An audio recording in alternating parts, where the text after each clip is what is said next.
Hi everyone, I'm Jack Remling Raconteur. I hope that you're doing well. I want to share my July Marginalia video. So a video where I talk about different short stories, essays, poetry, nonfiction books, whole fiction books that I read in the past month and didn't make any videos on. I used to do these. I stopped about 3 years ago. 2021 was a busy time. Late pandemic was a really rough time to be teaching in a school. My daughters were getting older.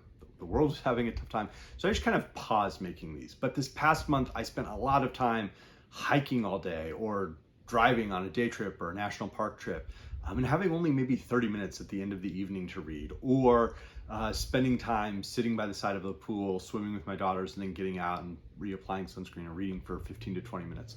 So I was able to sort of have this scattered reading across the summer. And I also, indulged in some sort of like vacation junk food in my reading. So let's dive in. It was a pretty good month. First, I'll talk about two stories in Blind Willow's Sleeping Woman by Murakami. I pulled this off the shelf because I had wanted to reread Firefly when I reread his novel Norwegian Wood. And so I just decided to read two more stories. And I read A Mirror, which was interesting. It was very short, but it had this fun sideways look at doppelgangers. And it was much more surreal than scary. There felt like there were parallels with maybe William Wilson by Poe or some of Lovecraft's stories, but it was much more, strange than frightening. I also read the story Birthday Girl, which is okay. If you have a favorite story in this volume, please let me know. I've read about half of them, so if you have a favorite story, I'll be digging back into this in another 3 months, 6 months, another year, so I'd love to hear what you think. I also read the story, The Old System by Saul Bellow. And Bellow's a writer I've never really been able to get into with his novels. I know some people really love his works. I was reading some Bellow adjacent books and stories, so I thought, maybe I'll open up another one of these. So I read The Old System. And there are aspects of it that I thought were interesting, that worked. It shows a family figuring out, it's an immigrant family, a Jewish immigrant family, figuring out their sort of place in the U.S. and in the growing economy of the 20th century and the growing society of the 20th century, and the way that one sibling sort of makes a success of it and others don't, and the resentment that exists within the family around that. I thought it was a strong story. There's something about Bellow's voice that's never just quite worked when I'm reading him. So if someone has a story you really love by Bellow, I've read The Bella Rosa Connection, Mosby's Memoirs, several others, but let me know, as always. Or if you have a favorite Bellow novel, I've really struggled with his novels. I read about 100 pages of Adventures of Augie March and just kind of put it aside and said, it's not working right now. Now, the three short stories I reread that I really, really loved, and these were all rereads. These were sort of intentional choices to reread at night. Each sort of once a week, I would sit down and read a story that I knew I was really going to enjoy. So the first one is Summer by Joy Williams from her great collection, Taking Care. If you've never read Joy Williams, highly, highly recommend her works, especially this volume of stories. There's something very strange and fun about her works. She finds the beautiful in the mundane, a la John Updike, but her sensibility is totally different. There's this Florida Gothic almost to her story. So I reread Summer. It was perfect. I smirked, I laughed, I definitely felt emotions while reading it. And it was just thematically so appropriate with the family sort of having their vacation, their summer rental, and what their experience is. Thankfully, I had a great summer. But I do recommend this book a lot. And then I reread A Perfect Day for Bananafish by J.D. Salinger. And that's a very tragic story. It's a very powerful story. It's a story where characters just seem to be inhabiting totally different streams of life, and they've crossed at just one moment, and then they're never going to cross again. And we see that in a couple of different ways, I think, in that story. And it is, I think, a very powerful story. It's one of Salinger's best. So I've sort of been thinking about maybe doing a Race High the Roof Being Carpenters video this month. We'll see. I love that story too. And then finally, I reread A&P by John Updike. I've talked about the fact that this guy's novels are pretty difficult to read. But sometimes when he could distill it into a short story, there are some amazing gems, especially among his early stories. And A.M.P. is one of those stories that just gets widely anthologized. I read it in high school. I've reread it probably 5 times. And it's a story that has aged poorly in some ways and yet continues to resonate in very real, very effective ways. And even though the point Updike was maybe trying to make at the time when he first wrote it 60 something years ago, is different now from what resonates within the story, but it still works on a couple of levels. So that's one to dig into. You could probably find it in just about any best American short stories of the 20th century. It'll be in there. Now for some actual novels. So one of my favorite, this is the junk food novel, one of my favorite writers, a guy I don't almost ever hear talked about, is Ross Thomas. He's written a number of crime novels. Some of them are just absolutely fantastic. Briar Patch was turned into a television show, but I still don't really see his works ever discussed. I read his book Yellow Dog Contract, which is it's a crime novel, and it deals with the unions and sort of there's this conspiracy to maybe break a union and have the president of the union disappear so that the vice president can take over and sort of create all of these problems during an election. And I thought this was really good. It's not his best book, but Ross, even tier 2 Ross Thomas, B+ Ross Thomas, is still absolutely like fantastic and better than 90% of what you're going to find in crime fiction. So if he's a writer who, if you've never read any of his works, that if you see one of his books at a used bookstore, try it out. You'll probably find it for like $1.50 or $2, and he's worth the attention. I also dipped way back into the past with book 1 of the Belgariad Pawn of Prophecy by David Eddings. I think I read this almost 30 years ago, after I'd read The Hobbit and kind of in between reading some of the Lord of the Rings volumes. I read this, and it just didn't strike me quite the same way those books did.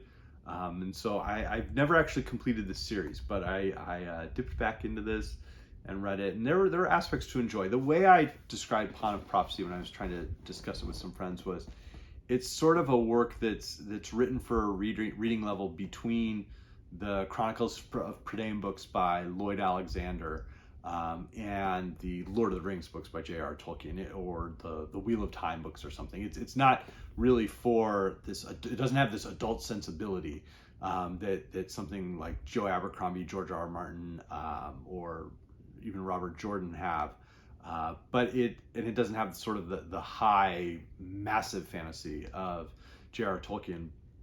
But it's definitely more than a children's book. So it was sort of perfect for the summer. And we'll see if I read Queen of Sorcery. I think I will.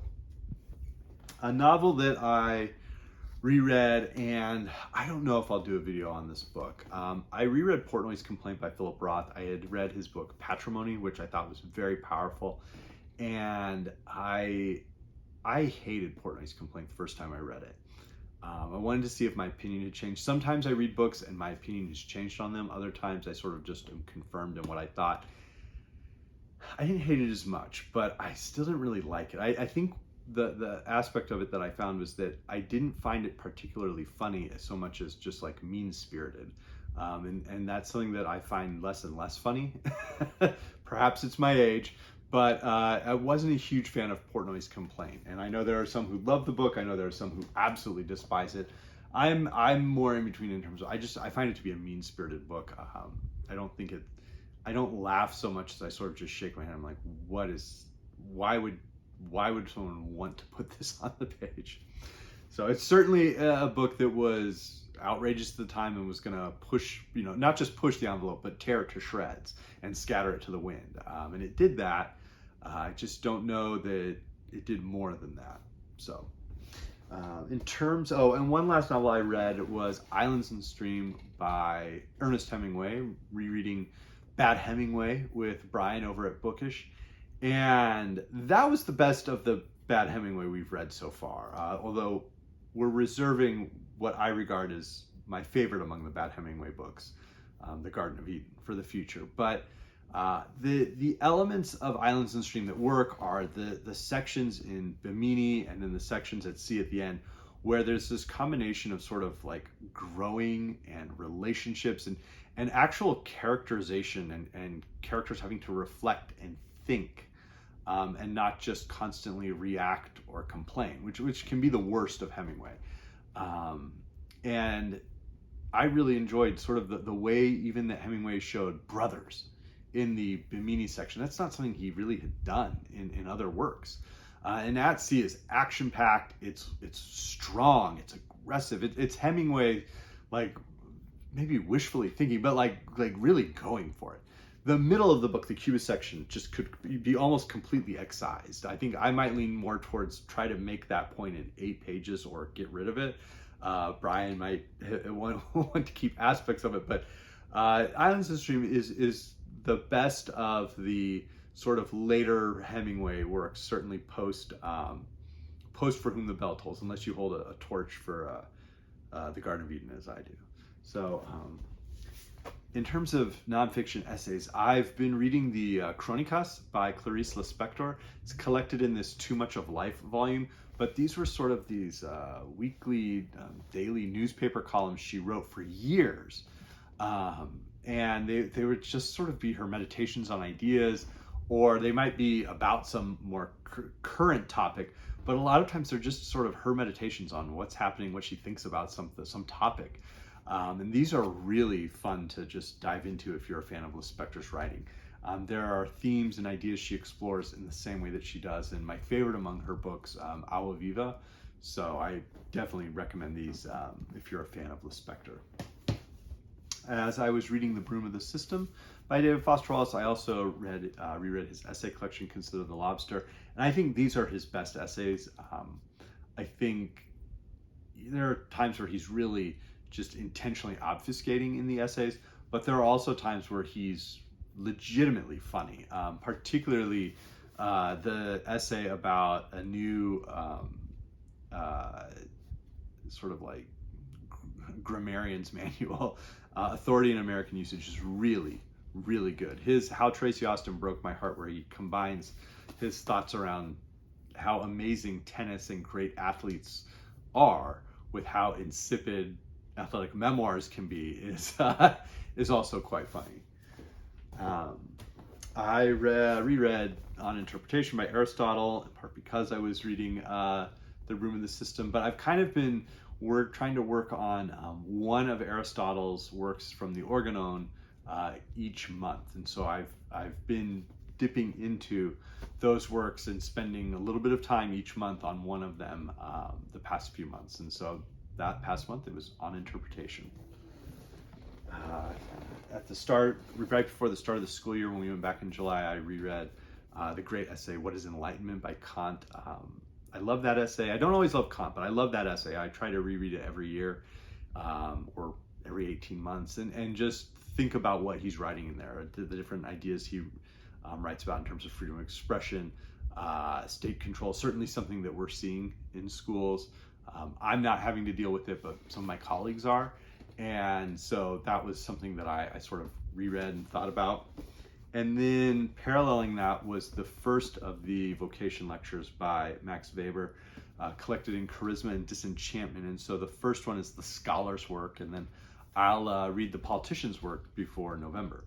But within these, Weber sort of explores the parallels and the contrast between the US higher education system and the German higher education system in the sort of early 1900s and roughly 1919 Weimar Germany. So this is an interesting work.